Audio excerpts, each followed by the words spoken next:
Welcome back. एक बार फिर से मैं अशोक कुमार आपका हिंदी साहित्य की कक्षा में स्वागत करता हूं।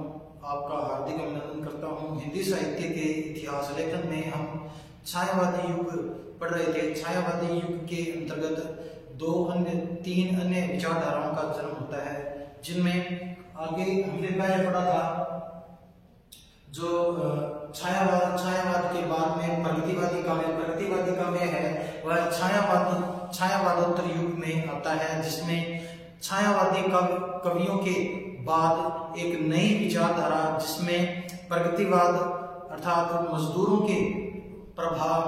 के हितों, समाज के शोषित वर्ग के हितों की बात कवियों ने अपने काव्य में की तथा जन जागृति व क्रांति की भावना फैलाने और पूंजीपति वर्ग, जमींदारी प्रथा और सामंती प्रथा का अंत करने का स्वर इनकी कविताओं में प्रमुख रूप से सुनाई पड़ता है। अब उसी में आगे प्रगतिवाद के बाद जो दूसरी विचारधारा है वह है अंतिम चरण में जो छायावादोत्तर तीसरी विचारधारा है, उसमें है प्रयोगवादी विचारधारा। प्रयोगवादी विचारधारा का जन्म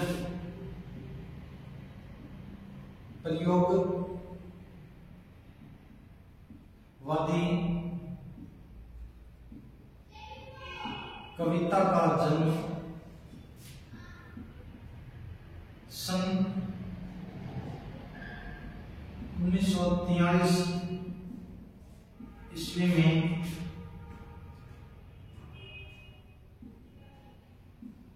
सच्चिदानंद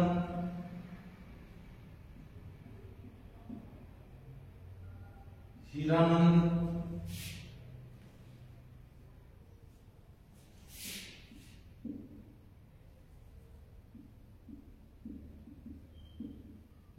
वात्स्यायन अज्ञे द्वारा प्रकाशित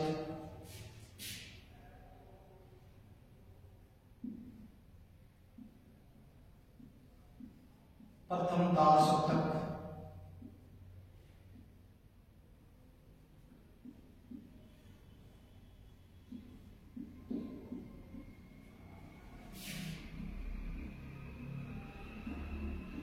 से हुआ तथा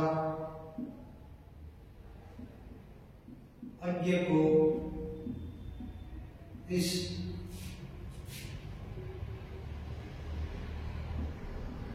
प्रयोगवाद का जनक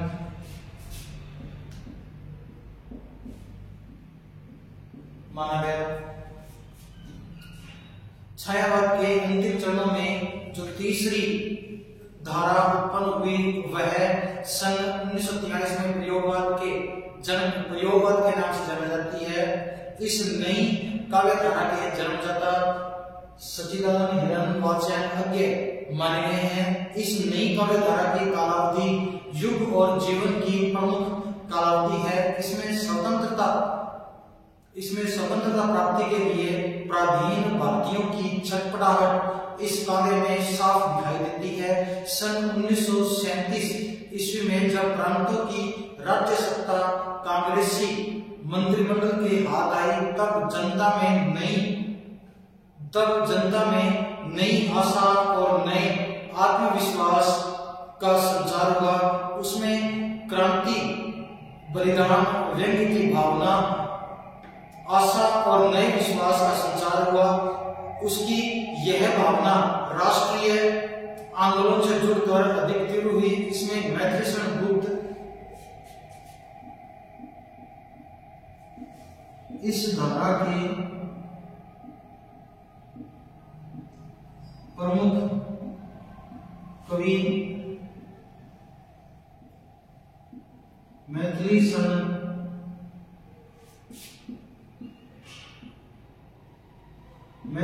गुप्त, माखनलाल सियाराम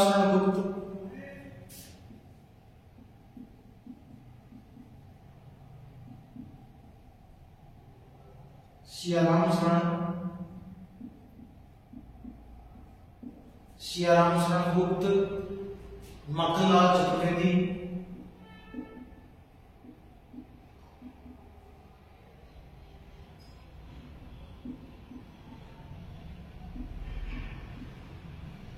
माखनलाल चतुर्वेदी, सोहनलाल द्विवेदी,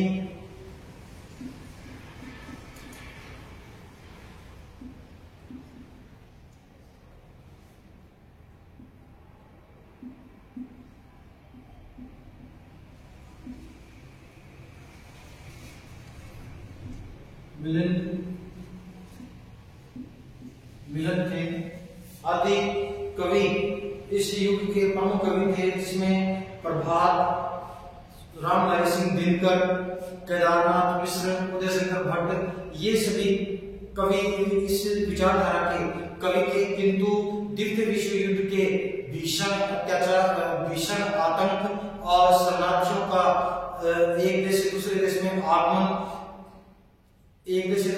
आगमन, कंट्रोल, राशन और मकान की दुर्विचार समस्या ने देश की मानसिकता एवं संवेदना को कुंठित और विखंडित कर दिया। हिरोशिमा और नागासाकी जापान के दो शहरों पर जो परमाणु बम गिराए गए थे, उसकी विभीषिका ने जितना जापान को ध्वंस किया था, उतनी ही सांप्रदायिकता की जहरीली राजनीति ने भारत में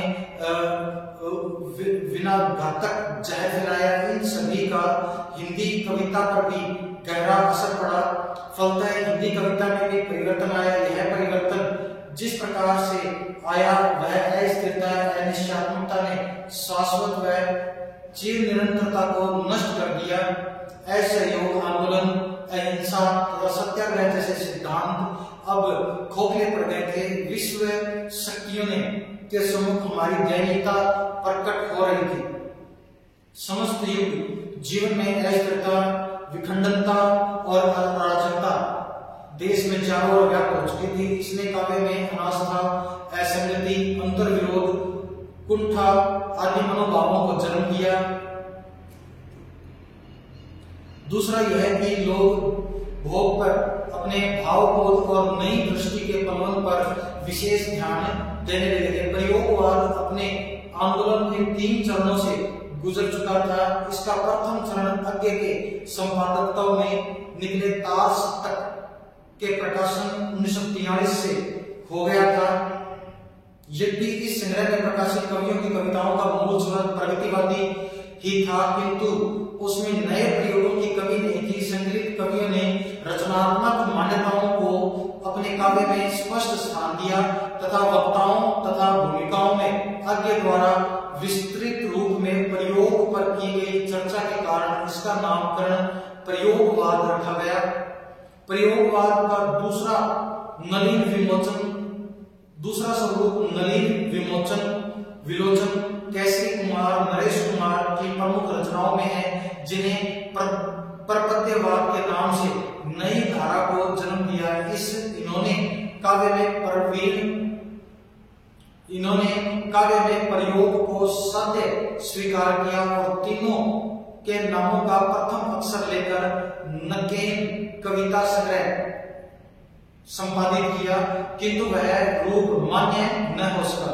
द्वितीय तार शतक का संपादन आज्ञा जी ने सन 1951 ईस्वी में किया, जो तार प्रयोगवाद का दूसरा चरण कहलाता है।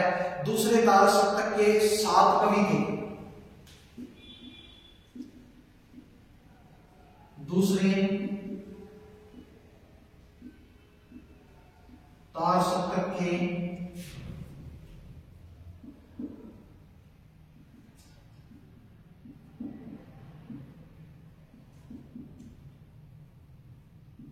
7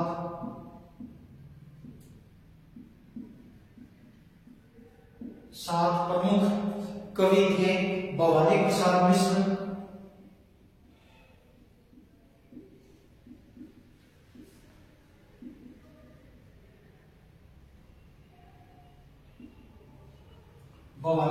मिश्र, शमशेर बहादुर सिंह,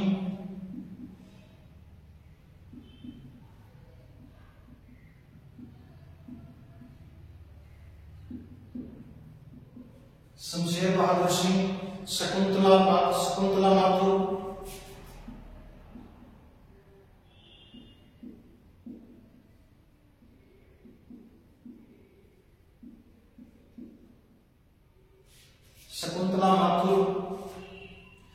नारायण व्यास,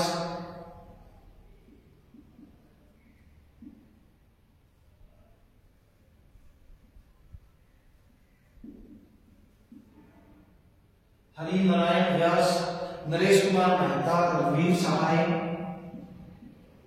नरेश कुमार मेहता,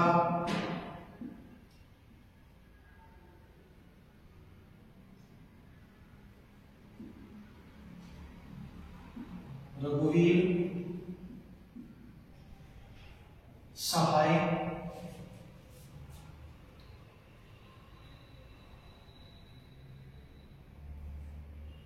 तथा धर्मवीर भारती।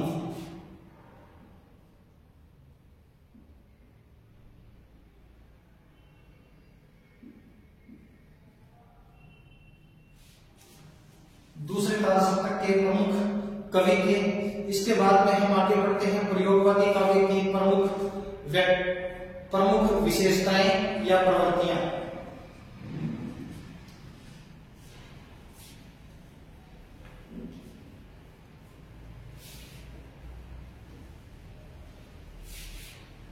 प्रयोगवादी काव्य की प्रमुख प्रवृत्तियों में पहली है व्यक्तिकता का उद्घाटन।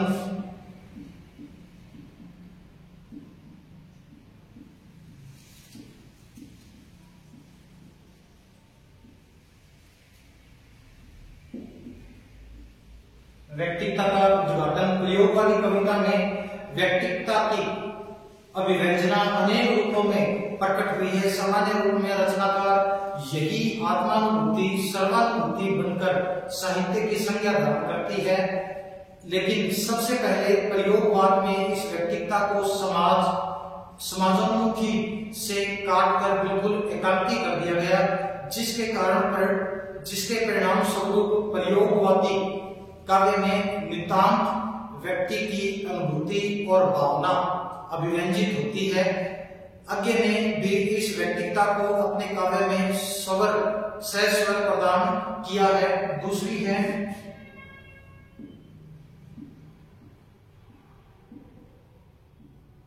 अतिशय बौद्धिकता।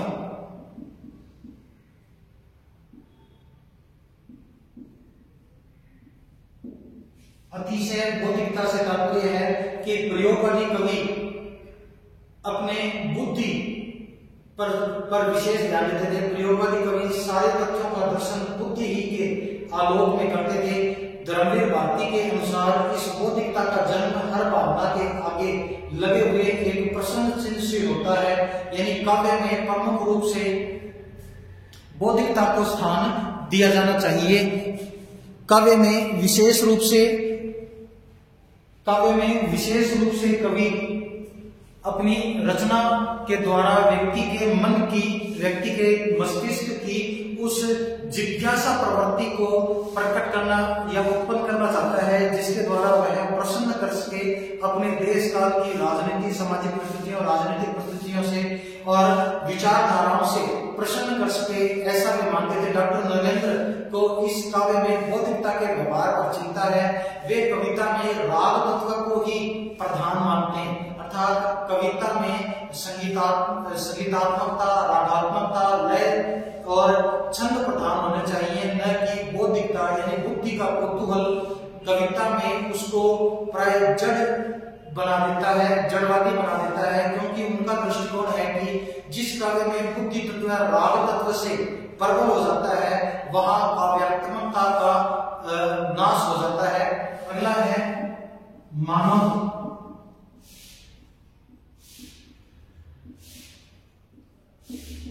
मानवतावाद। प्रयोगवादी कवि अपने काव्य में मानववाद की उपेक्षा करके कोई साहित्य। प्रयोगवादी कवि मानते थे कि मनुष्य और मनुष्य से संबंधित परिस्थितियों को त्याग कर किसी भी काव्य की या साहित्य की रचना नहीं की जा सकती। रचनाकार का परिवेश उसकी रचना में विद्यमान रहता है। परिवेश रचनाकार को विषय वस्तु प्रदान करता है। उसका चारों ओर का वातावरण है, देश काल, राजनीति, सांस्कृतिकता और जो कुछ उसके आसपास घटता है वह साहित्यकार को काव्यकार को एक विषय प्रदान करता है जिस पर वह अपना साहित्य सर्जन करता है, अपने सर्वांगीणता के साथ रचना के अमूर्त रचनात्मक उपादान है। कुछ आलोचकों की मान्यता है कि प्रयोगवादी कविता व्यक्तिनिष्ठ है, समाज सापेक्ष नहीं, इसलिए मानववादी विचारधारा को इसमें कोई स्थान नहीं मिलता। लेकिन इस दृष्टिकोण की संगति प्रयोगवादी कवि के साथ नहीं बैठती। अगला है इसमें अनास्था व आस्था।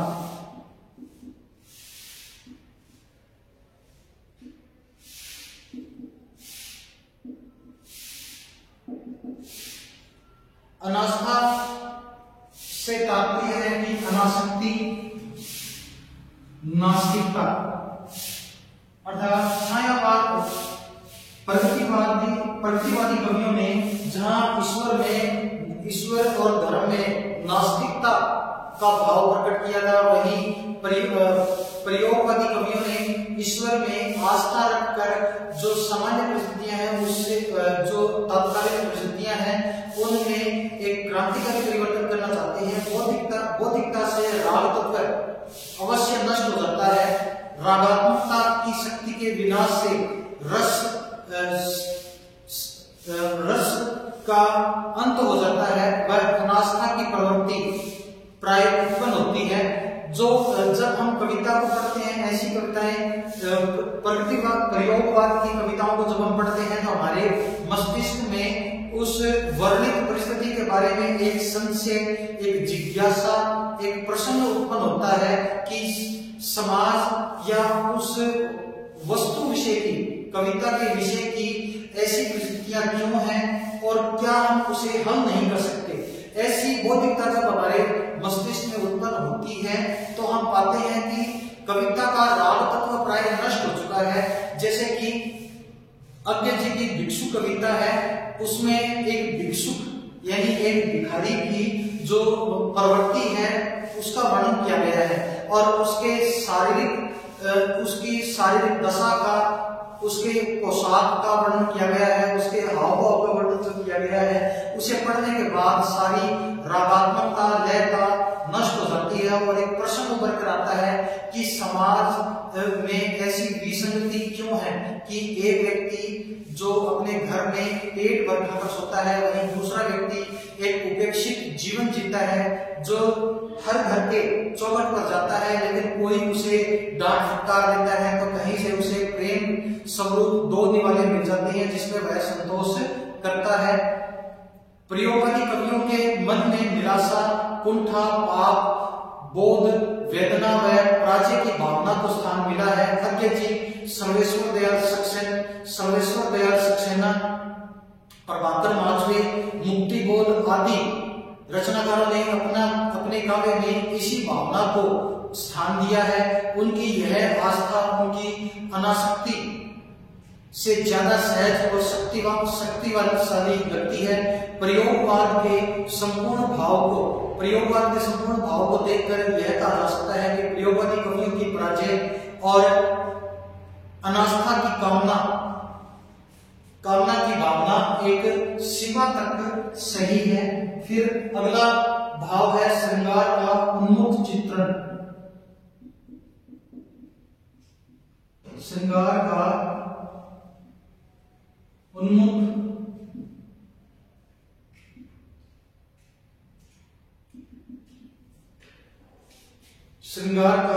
चित्रण। प्रयोगवादी कवियों ने श्रृंगार की पवित्र और सूक्ष्म अभिव्यक्ति की है, वहीं दूसरी तरफ मांस, श्रृंगार और भोग भावना का भी व्यापक चित्रण इनकी कविताओं में किया गया है। कविवर अज्ञ ने आधुनिक मानव को यौवन वर्जना पुंज माना है, जिसमें यौवन के कारण अर्थात युवावस्था के कारण जो भोग विलास की प्रवृत्ति और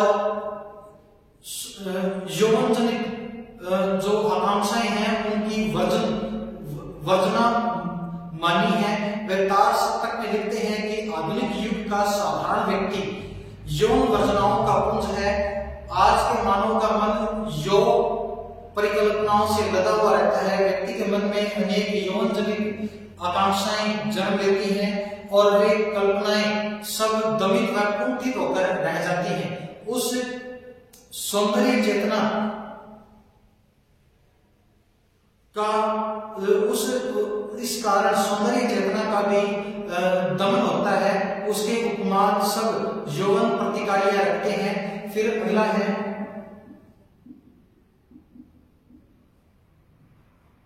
सामाजिक यथार्थवाद।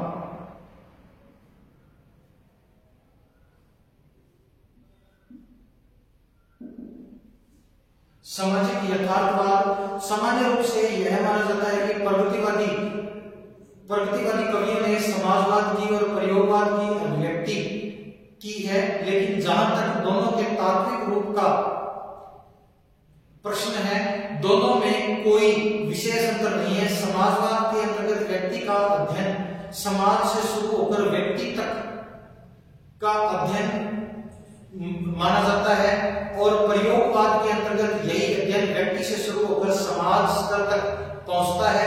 अतः दोनों धाराओं के अंतर्गत व्यक्ति की सत्ता को स्वीकार किया गया है, अस्वीकार्य नहीं किया गया, क्योंकि समाज का निर्माण व्यक्ति से ही होता है और समाज का प्राथमिक स्तर व्यक्ति मात्र ही है। व्यक्ति के कार्यों से ही और व्यक्ति की मान्यताओं के द्वारा ही समाज की अनेक शाखाओं का निर्माण होता है। फिर है क्षणवादी दृष्टिकोण, क्षणवादी प्रवृत्ति।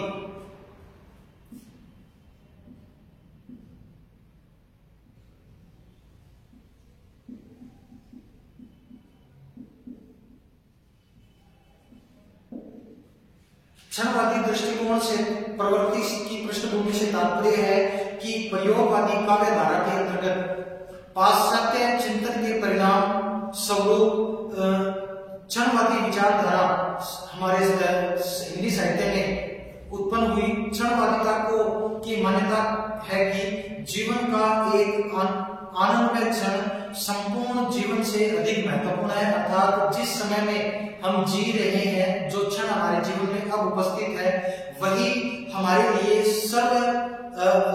सभी प्रकार से आनंददायक है। इस क्षण को अगर हमने पूरी तरीके से आनंद के साथ जिया तो यह हमारे जीवन का एक सुखदतम समय होगा। हिंदी के प्रयोगवादी कवियों ने क्षणवाद को बड़ी व्यापकता के साथ ग्रहण किया है। अज्ञे जी को इस क्षण की जोरदार वकालत करते हैं। धर्मवीर भारती भी इससे ग्रसित दिखाई पड़ते हैं। क्षणवाद की इसी पकड़ ने प्रयोगवादी कवियों के अस्तित्व का भी बोध कराया है कि जो प्रयोगवादी कवि हैं, उन्होंने व्यक्ति के जीवन में जो रोमांच है उसी क्षण के अंदर है। जो क्षण व्यक्ति के जीवन में अब प्रस्तुत है, उसके जीवन में आने वाली विभिन्न घटनाओं के द्वारा व्यक्ति अपने आनंद को और भी बढ़ा सकता है। अगर वह निराशा को त्याग कर उस अमुक क्षण में अपनी पूरी भावना व्यक्त कर दे। अगला है इसमें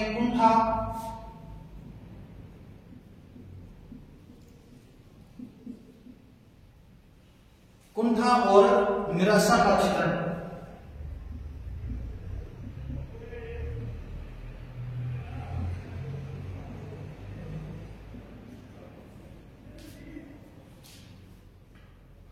गजानन माधव मुक्तिबोध, सच्चिदानंद, हीरानंद वात्स्यायन, अज्ञे, दुष्यंत कुमार आदि अनेक प्रयोगवादी कवियों ने अपनी रचनाओं में कुंठा व निराशा का कई रूपों में चित्रण किया है। दुख, कुंठा, निराशा आदि सभी भावों से प्रयोगवादी कवि प्रभावित दिखाई पड़ता है। इसका तात्पर्य यह कदापि नहीं है कि इन कवियों ने आशा, प्रसन्नता, आस्था आदि उज्जवल भावी भविष्य का अपने काव्य में निरूपण नहीं किया है। अपनी क्षणिक निराशा और कुंठा के दमन के बाद उन्होंने अपने जीवन के अंदर एक चिरस्थायी उज्जवल भविष्य की कामना की है। फिर है प्रकृति का चित्रण।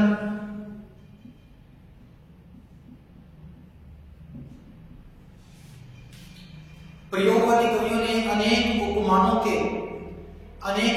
के नवीन प्रयोग के द्वारा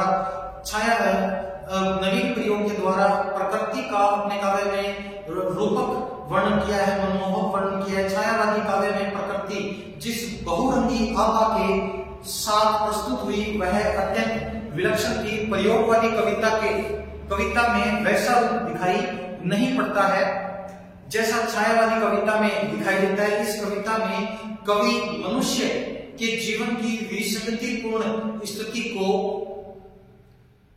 शब्दरूप देने में सचेत है, वह हमेशा कार्यशील रहता है। प्रयोगवादी कवियों में अज्ञ, गिरिजा कुमार माथुर, द्रविड़ भारती, नरेश मेहता की रचनाओं में प्रकृति का सुंदर व सहृदय वर्णन हमें दिखाई पड़ता है। इनकी रचनाओं में प्रकृति के विविध रूप दिखाई पड़ते हैं। कहीं पर उसका स्वतंत्र रूप अपनी सहजता के साथ पाठक को आकर्षित करता है, कहीं उद्दीपन रूप चित्त को चंचल बनाकर आनंदित करता है। फिर है लघु मानव का महत्व।